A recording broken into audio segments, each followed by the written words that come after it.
అందరికీ జై భీములు, బుద్ధ వందనాలు. తథాగత భగవాన్ బుద్ధ, బోధిసత్వ బాబాసాహెబ్ అంబేద్కర్ మరియు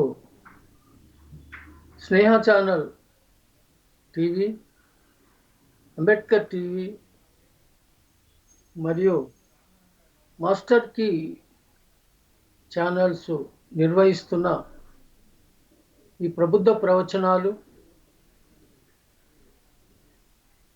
పరివర్తన బౌద్ధం అనే కార్యక్రమం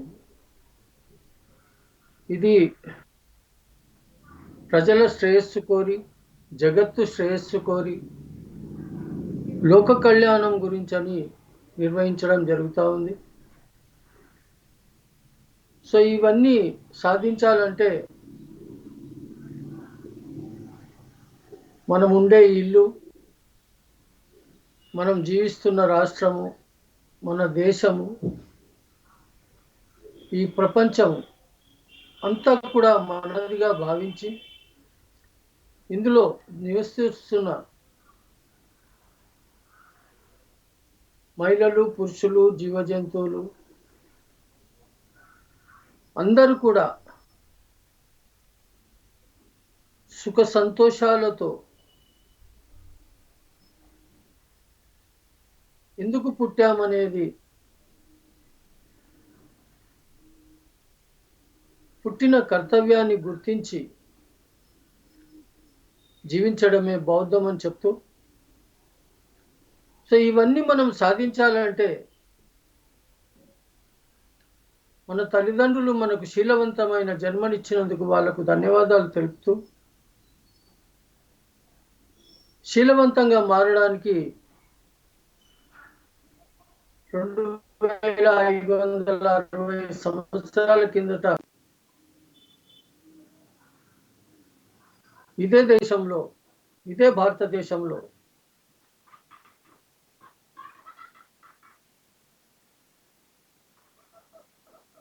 సిద్ధార్థుడనే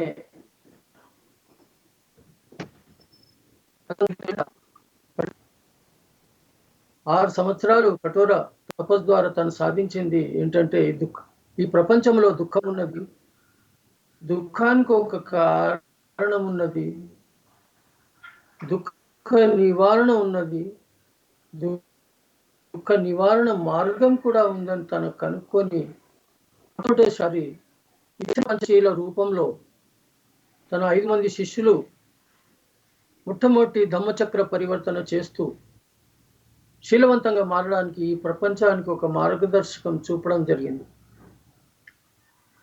సో మనం కూడా ప్రతిరోజు నూతన జీవితంలో ప్రవేశిస్తాం కాబట్టి, శీలవంతులుగా మారాల్సిన అవసరం ఉన్నది కాబట్టి మనము తిషణ పంచశీల స్వీకరించి మిగతా కార్యక్రమంలో, భవిష్యత్ కార్యక్రమాల్లో పాల్గొన్నట్టయితే ఆ కార్యాలన్నీ కూడా సిద్ధిస్తాయని, లాభదాయకంగా జరుగుతాయని ఆశిస్తూ, సో ఈ ప్రబుద్ధ ప్రవచనాలు పరివర్తన బౌద్ధం అనే కార్యక్రమాన్ని మనం బుద్ధవందంతో ప్రారంభించుకుందాం. మరి మహిళలని ఉద్దేశించి ముఖ్యంగా మా సతీమణి పూర్ణిమ గారు బౌద్ధాన్ని తెలుసుకొని, అర్థం చేసుకొని ఈ బౌద్ధంలోనే ముక్తి పొందే జీవితం గడపడానికి అవకాశాలు ఉన్నాయని తను కూడా నాతో ప్రతి కార్యంలో సహకరిస్తూ బౌద్ధమత వ్యాప్తికి తను కూడా కృషి చేస్తూ, ముఖ్యంగా మహిళలు ఎక్కువ మూఢనమ్మకాలు, మూఢ విశ్వాసాలు నమ్ముతుంటారు కాబట్టి వాళ్ళందరూ కూడా ఈ మూఢ విశ్వాసాలు, మూఢనమ్మకాల నుంచి బయటికి వచ్చి విశ్వాసంలో బతికి వాళ్ళ జీవితాలను కూడా ముక్తి పొందుతారని ఆశిస్తూ తను కూడా నాకు సహాయ సహకారాలు అందిస్తుంది. మరి ఇప్పుడు మనం బుద్ధవంతో ఈ కార్యక్రమాన్ని ప్రారంభించుకుందాం. బుద్ధం నమామి, ధమ్మం నమామి,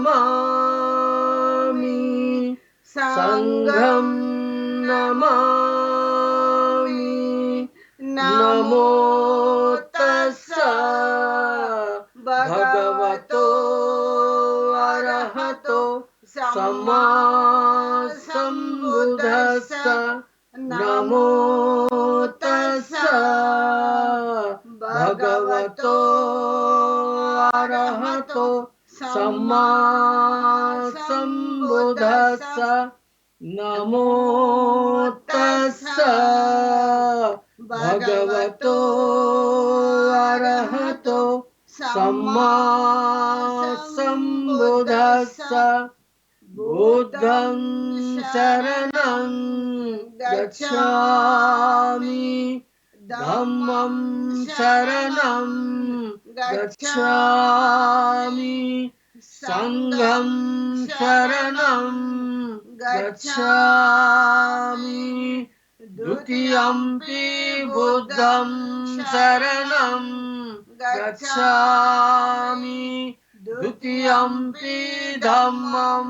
शरणं गच्छामि द्वितीयंपि संघं शरणं गच्छामि तृतीयंपि बुद्धं शरणं गच्छामि तृतीयंपि धम्मं शरणं गच्छामि तृतीयंपि संघं शरणं गच्छामि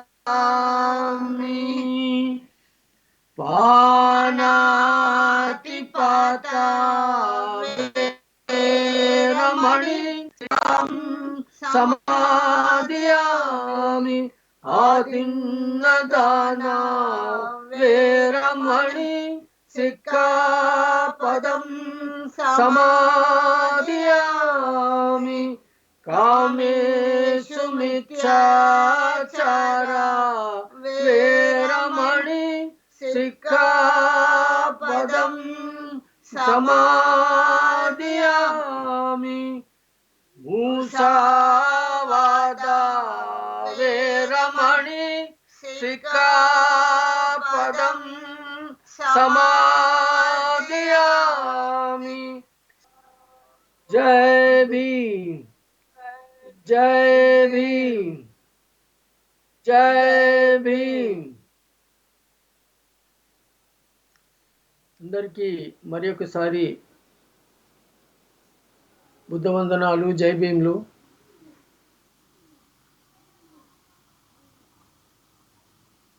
మరి ప్రతిరోజు రాగానే మనం శీలవంతంగా మారడానికి ఈ త్రిశన పంచశీలాలు మనకు చాలా ఉపయోగపడతాయి. సో ఏ కార్యక్రమమైనా మనము అభివృద్ధి కొరకు మనకు లాభదాయకంగా ఉండే పనులే చేస్తుంటారు ప్రతి వాళ్ళు. అయితే ఆ మంచి పనిలో ఎక్కడో ఒక జాగాలో కొంత చెడు చేయడం వల్ల చెడు పెరిగిపోతూ మంచి తగ్గిపోతూ ఉన్నది. సో మనము శీలవంతంగా మారడానికి ఇటువంటి చక్కటి మార్గం ఇచ్చిన తథాగత గౌతమ బుద్ధుడికి మరియు ఈ బౌద్ధాన్ని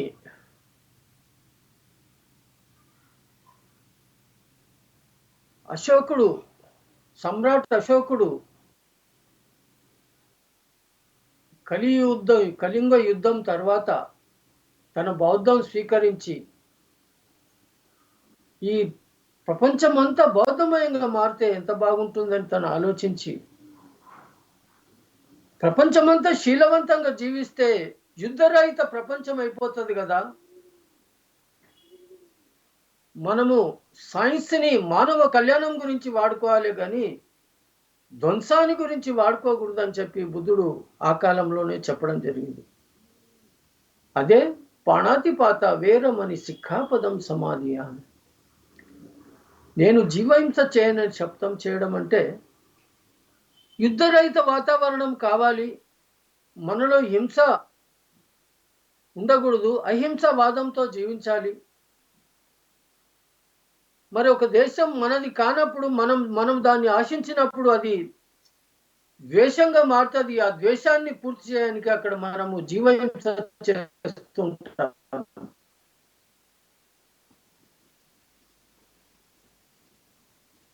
ప్రతి యుద్ధంలో కొన్ని కోట్ల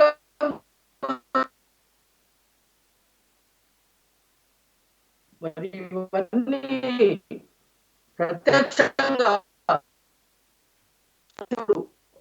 యుద్ధంలో గెలిచి పండుగ చేసుకునే బదులు దుఃఖానికి లోనవుతాను. ఎవరైనా మనం ఈ సాధారణ మానవులు 10వ తరగతి పెద్ద పండుగ, కానీ ఆ రోజు 34 రాష్ట్రాలను గెలిచిన సమ్రాట్ అశోకుడు పండుగ బదులు దుఃఖాన్ని మూడగట్టుకోవాల్సి వచ్చింది. ఇప్పటికీ కళింగ యుద్ధం జరిగిన ప్రాంతంలో ఒక మహానది అనే నది పారుతుంటుంది. ఆ నదిలో నీరు పారే బదులు రక్తం పారుతుంటే తను చూసి చలించిపోయి ఎక్కడ పడితే అక్కడ తలలు లేని శరీరాలు పడి ఉండి, చేతులు లేని శరీరాలు పడి ఉండి, కాళ్ళు లేని శరీరాలు పడి ఉండి, ఎన్నో మానవులే కాకుండా ఎంతో జీవజంతువులు కూడా ఆ యుద్ధంలో బలులుగా తీసుకోవడం జరిగింది. సో ఇంత నేను యుద్ధాలు చేసింది దీనికేనా అని తన విరక్తి చెందిపోయి ఆ రోజు నుంచి తన ఇక మీదట మరి అశోకుడు ధరించే దుస్తులు కానీ, అశోకుడు ఉపయోగించిన ఖడ్గం కానీ, ఆ ఖడ్గం తను ధరించిన ఖడ్గము 34 కేజీల బరువు ఉండేదట. మరి ఎంత బలశాలి అయితే ఒక ఖడ్గాన్ని 34 కేజీల బరువు బలం ఖడ్గాన్ని తనలు ఎత్తేవాడో మనం ఊహించవచ్చు.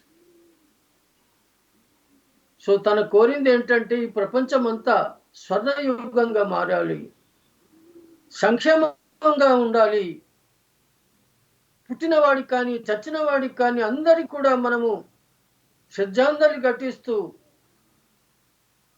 పుట్టే వాళ్ళని గౌరవిస్తూ వాళ్ళే భవిష్యత్తు రాజులు కాబట్టి, భవిష్యత్తు పౌరులు కాబట్టి వాళ్ళని గౌరవించాలని చెప్తూ ఎన్నో శాసనాలు చేయడం జరిగింది. మరి ఆ శాసనాలను గౌరవించే ఆ కాలంలోనే రోడ్లు వేయడం జరిగింది. రోడ్ల పక్కన బావులు తవ్వడం జరిగింది. ఆ రోడ్ల పక్కనే అరుగులు కట్టడం జరిగింది. ఆ రోడ్డు పక్కనే చెట్లు నాటడం జరిగింది. మానవులు అప్పుడు ఎక్కువ మనకు ఒక ఊరి నుంచి ఇంకొక ఊరికి వెళ్ళాలంటే కొన్ని రోజులు పట్టేది. ఎందుకంటే ప్రతి ప్రాంతానికి వెళ్ళాలంటే కాలినడకనే వెళ్ళాలి కాబట్టి, అది ఎంతో శ్రమకు కూడుకున్నది కాబట్టి, ఎక్కడన్నా అలసిపోయినప్పుడు ఒక చెట్టు కిందనో ఒక అరుగు మీదనో వాళ్ళు కొంచెం విశ్రాంతి తీసుకొని ఇంకా ముందుకు పోవడానికి ఉపయోగపడతాయి అని చెప్పి ఎంతో దూరదృష్టితో తన ఆ కార్యాలయాన్ని నిర్మించడం జరిగింది. సో దీని అంతటి కారణం ఏంటంటే బుద్ధుడు చూపించిన త్రిసర్ణ పంచశీలాలు శీలవంతంగా మారడానికి.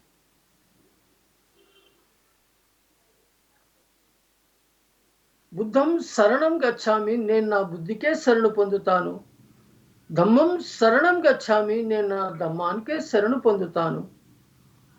సంఘం శరణం గచ్చామి, నేను నా సంఘానికే శరణు పొందుతాను. మరి జీవించున్నంత కాలం వీటిని ఆచరిస్తాను అని చెప్పి మనము 3 సార్లు శపథాలు చేయడం జరిగింది. మరి అదే రకంగా మన తల్లిదండ్రులు మనకు శీలవంతమైన జన్మనిచ్చినందుకు వాళ్లకు ధన్యవాదాలు తెలుపుతూ, ఈ 5 శీలాలు ప్రతిరోజు మనం నూతనంగా జన్మిస్తాం కాబట్టి ప్రతిరోజు మనం శీలంగా మారాల్సిన అవసరమే ఉన్నది. ఒకరోజు తీసుకొని నేను శీలవంతంగా అయిపోవడం అంటే అంత ఈజీ కాదు, అంత సులభం కాదు. ఏదైనా మనము 9 మాసాలు మన తల్లి గర్భంలో ఉండి తర్వాత జన్మించిన తర్వాత ఆ రోజు నుంచి మనం లెక్క కట్టుకుంటూ ప్రతిరోజు మన వయసులో ఒక రోజును పెంచుకుంటూ పోతున్నాం. కానీ మన బుద్ధికి పదును పెట్టడం లేదు. బుద్ధిని కర్మకు వదిలేసాము. ఆ కర్మలోంచి మీరు బయటపడితే తప్పకుండా మీరందరిది కూడా వికాసం చెందుతారు. మనం కట్టుకున్న భార్యను గౌరవించాలి, కన్న పిల్లలను గౌరవించుకోవాలి, వాళ్ళకి చక్కటి మార్గాన్ని ఇవ్వాలని చెప్పి మనము బాధ్యతగా ఉండాలి. కానీ అబాధ్యత తీసుకొని దేవుడు ఇచ్చాడు, నేను కన్నాను, ఇచ్చినోడు అన్నం పెట్టడా, ఇచ్చినోడు ఉద్యోగం ఇయ్యడా, ఇచ్చినప్పుడు ఆయన బాధ్యత కాదా అని దేవుణ్ణే ద్వేషించే వరకే దిగిపోయింది జనాలు. తన తప్పు తెలుసుకోకుండా, తన బాధ్యతలు తన నిర్వహించకుండా చేయాలంటే మళ్ళీ అక్కడే వస్తాడు. శీలవంతుడుగా ఉండాలి మానవుడు. అన్నింటినీ జయించాలి. మనం అంటే తన విత్తనాన్ని సృష్టించుకున్నది. ఆ విత్తనం ద్వారా ఇంకా ఒక విత్తనం నుంచి కొన్ని లక్ష విత్తనాలు వస్తే, ఆ లక్ష విత్తనాలు వేస్తే కోటి వృక్షాలుగా మారినాయి. కోటి వృక్షాలను నాటితే 1,00,000 కోట్లు అయినాయి. సారకంగా ప్రతిదీ అభివృద్ధి చెందుతుంది తప్ప నష్టపోదు. కానీ ఇక్కడ బుద్ధే ప్రతిరోజు తగ్గిపోతున్నది. అందుకే దానికి కర్మ సిద్ధాంతం అనే ఒక పేరు పెట్టేసి దాన్ని నాశనం చేయడం జరిగింది. బుద్ధుడు ఆ రోజే మానవులందరూ సమానులే, మహిళలు పురుషులు సమానులే, అందరికీ జ్ఞానం ఉన్నది, అందరికీ బుద్ధి ఉన్నది. ఆ బుద్ధికి పదును పెట్టుకోండి. మీరు కూడా నాలాగా బుద్ధుడుగా మారిపోయే అవకాశాలు ఉన్నాయని బుద్ధుడు ఒక్కడే చెప్పడం జరిగింది. మరి గుర్తించి బాబాసాహెబ్ అంబేద్కర్ ప్రపంచంలో ఉన్న జ్ఞానానంతా తన పొందుపరుచుకొని ఈ దేశానికి ఒక సంవిధానాన్ని రాసి ఇవ్వడం జరిగింది. ఈ దేశానికి బౌద్ధాన్ని పునర్జీవింపజేసి బౌద్ధానికి ఒక నూతన గ్రంథాన్ని సృష్టించి ఇవ్వడం జరిగింది. అంత గొప్ప నాయకుడు మన జాతిలో, మన దేశంలో పుట్టడం మనం గర్వంగా జీవించాలి. మరి మనం స్వాభిమానంగా జీవించమన్నాడు బాబాసాహెబ్ అంబేద్కర్. ఆత్మస్థైర్యము, ఆత్మవిశ్వాసము అని కాదు. బౌద్ధంలో ఆత్మకు స్థానం లేదు కాబట్టి, గౌరవానికి స్థానం ఉంది కాబట్టి, మనసు ఉన్నది కాబట్టి, మనం ఏ పని చేసినా మనసుతో చేస్తాం కాబట్టి మనము స్వాభిమానంగా జీవించాలని చెప్పడం. బాబాసాహెబ్ ఒక ఉదాహరణ చదువుకోవడానికి. తన బుద్ధికి శరణు పోయాడు కాబట్టి ఇంత గొప్ప నాయకుడు కాగలిగాడు, గొప్ప విద్యావేత్త కాగలిగాడు. ప్రపంచంలో ఈ రోజు వరకు తనంత చదివిన మానవుడే దొరకలేదు అంటే ఎంత విచారకరమైన విషయం. మరి ఈ దేశంలో ఇప్పటికీ బాబాసాహెబ్ అంటే ఇష్టం లేని వాళ్ళే ఎక్కువ మంది ఉన్నారు, కష్టంతో స్వీకరించే వాళ్ళు కొంతమందే ఉన్నారు. మరి ఆయన చేసిన తప్పేంటంటే ఈ దేశానికి సంవిధానం ఇవ్వడమా, ఈ దేశానికి బౌద్ధాన్ని పునర్జీవింపజేయడమా, బౌద్ధాన్ని నవయాన బౌద్ధం అని నామకరణం చేయడము. కాబట్టి ఇవన్నీ సాధించడానికి మానవుడు శీలవంతుడు కావాలని చెప్పడం జరిగింది. అది చాలా సులభంగా జరుగుతుందని బుద్ధుడు చెప్పడం జరిగింది. అసాధ్యం అనేది ఏమీ లేదు, అన్నీ సుసాధ్యమే అన్నాడు బుద్ధుడు. నువ్వు తలుచుకో, దాన్ని తప్పకుండా దాన్ని సాధించి తీరుతావని నువ్వు తలుచుకోనే లేదైతే, నీ జ్ఞానానికి పదునే పెట్టనప్పుడు ఎట్లా సాధ్యమవుతుంది? కాబట్టి పణాతిపాత వేరమ్మని సిక్కాపదం సమాధియామి. నేను జీవించినంత కాలం జీవింప చేయనని శబ్దం చేయడం. అదిన్నదాన వేరమని సిక్కాపదం సమాధియామి. నేను జీవించినంత కాలము ఇతరుల ఆస్తిని కాజేయను, దొంగ పనులు చేయనని శబ్దం చేయడం. కామేశమిచ్చాచార వేరమని సిక్ఖాపదం సమాధియామి. నేను జీవించినంత కాలం నా భార్య తప్ప పరశ్రీని సోదరిగా భావిస్తూ నేను వ్యభిచారం చేయనని శబ్దం చేయడం. ముసవాద వేరమని సిక్ఖాపదం సమాధియామి. నేను జీవించినంత కాలం నేను అబద్ధం ఆడనని శబ్దం చేయడం. మరి సురమేరయ మద్యపమాదట్టాన వేరమని సిక్ఖాపదం సమాధ్యం. నేను జీవించినంత కాలం ఏ విధమైన మత్తు పదార్థాలు సేవించనని, ధన నష్టం, మాన నష్టం, పరువు నష్టం, అగౌరవమైన జీవితం నేను గడపనని చెప్పి 5 శీలాలు స్వీకరించి శీలవంతంగా మారడానికి అవకాశాలు ఉన్నాయని చెప్తూ, మరి స్వాభిమానం అని చెప్పుకున్నాం కదా. సో ఈరోజు మనం స్వాభిమానం గురించి 2 విషయాలు మాట్లాడుకుందాం. మరి మన దేశానికి ముఖ్య పట్టణమైన ఢిల్లీ రాజధాని 200 కిలోమీటర్లో బాలాసార్ అనే గ్రామం ఉంది. ఆ గ్రామంలో 1500 కుటుంబాలు ఉన్నాయి. ఆ 1500 కుటుంబాలు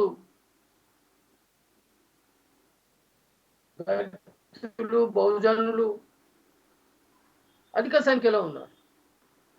మరి అక్కడ బాబాసాహెబ్ వల్లనే మేమందరము చదువుకోగలిగాము, ఐఏఎస్లు అయ్యాము, ఐపీఎస్లు అయ్యాము, లెక్చరర్లు అయ్యాము, ప్రొఫెసర్లు అయ్యాము.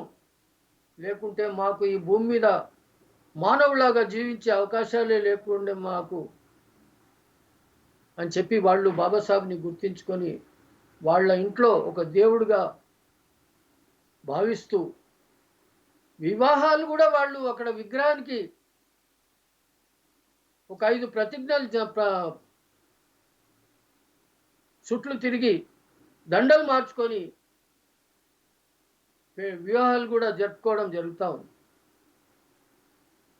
వాళ్ళకు కూడా ఏ అన్యాయం జరగలేదు. పంచభూతాల సాక్షిగా వాళ్ళు పెళ్లిళ్ళు చేసుకోలేదు. అంబేద్కర్ సాక్షిగా పెళ్లి చేసుకున్నారు. అంబేద్కర్ విగ్రహం సాక్షిగా పెళ్లి చేసుకున్నారు. వాళ్ళకి ఏ విధమైన అన్యాయం జరగలేదు. ఒక బాబు ఒక పాప పుట్టడం జరిగింది వాళ్ళకి. కానీ అక్కడనే పరిమితం కాకుండా వాళ్ళు కట్టుకున్న ఇళ్లపై 2 అంతస్తుల ఇళ్ళు కట్టుకొని ఆ ఇండ్ల పైన బాబాసాహెబ్ యొక్క 10 ఫీట్ల విగ్రహాలను నిర్మించుకోవడం జరిగింది. జైభీం అనుకొని అననికే సిగ్గుపడుతున్న జనాలు ఈ రాష్ట్రంలో, ఈ దేశంలో చాలామంది ఉన్నారు. కానీ అతని ఆ గృహం పేరు జైభీం అని గృహం అని పెట్టుకోవడం జరిగింది. అతన్ని అడిగినప్పుడు అతను చెప్పింది ఏంటంటే, ఈరోజు నేను ఈ స్థితికి ఎదగడానికి బాబాసాహెబే కారణం. భర్త లెక్చరరు, భార్య లెక్చరరు, వాళ్ళిద్దరు కలిసి కొంత డబ్బు బాబాసాహెబ్ విగ్రహానికని కేటాయించి వాళ్ళు ఇల్లు నిర్మాణం చేసుకొని ఆ ఇంట్లో వాళ్ళు 2 అంతస్తుల ఇంటిపై 10 అడుగుల బాబాసాహెబ్ యొక్క విగ్రహాన్ని నిర్మించుకోవడం జరిగింది. అడిగినప్పుడు అతను చెప్పింది ఏంటంటే, ఈరోజు నేను స్వాభిమానంగా జీవిస్తున్నాను. బాబాసాహెబ్ ఇచ్చిన ఈ దేశానికి సంవిధానం ఇచ్చి స్వాభిమానంగా జీవించడానికి మనకు ఒక మార్గం చూపించాడు. ఆయన ద్వారా నేను ఈరోజు 3 పూటల భోజనం తింటున్నాను, చక్కటి ఇంట్లో ఉంటున్నాను, చక్కటి భార్య, చక్కటి పిల్లలు.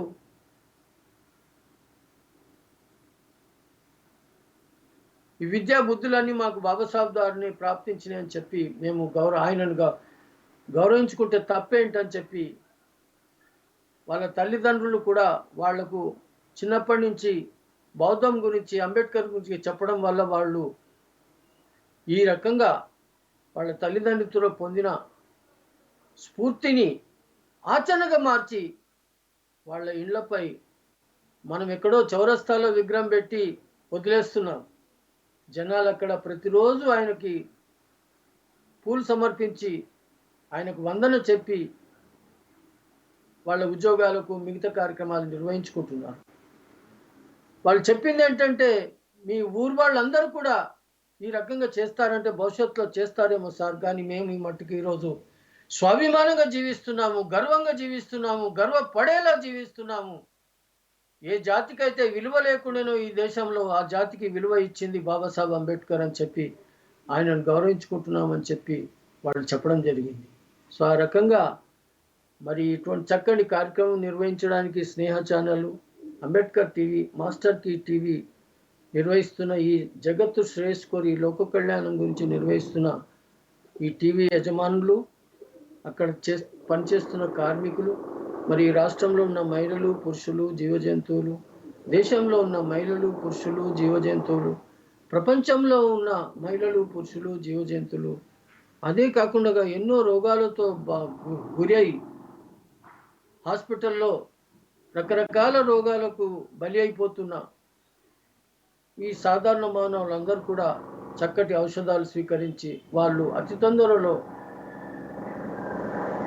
రోగాన్ని జయించి మరి కరోనా నుంచి మరియు క్యాన్సర్, ఎయిడ్స్, ఎన్నో రకాల రోగాలని, అన్ని రోగాల నుంచి వాళ్ళందరూ బయటపడి సాధారణ జీవితం గడపాలి. వీళ్ళందరికీ కూడా మంగళం జరగాక, మంగళం జరగాక, మంగళం జరగాక అని చెప్తూ సబ్కా మంగళ सबका मंगल सबका मंगल हो रे, सबका मंगल सबका मंगल सबका मंगल हो रे, तेरा मंगल तेरा मंगल तेरा मंगल हो रे, सकल जन जीव जंतु की उसका मंगल हो रे, जन जन मंगल जन जन मंगल जन जन सुखिया हो रे, नमो बुद्धाय नमो धम्माय नमो संघाय, साधु साधु साधु, बुद्धं नमामि धम्मं नमामि संघं नमामि भीमं नमामि भीमं नमामि भीमं नमामि, जय भीम जय Bhim. If you like this video, please like it, share it, and for more videos, please subscribe to our channel.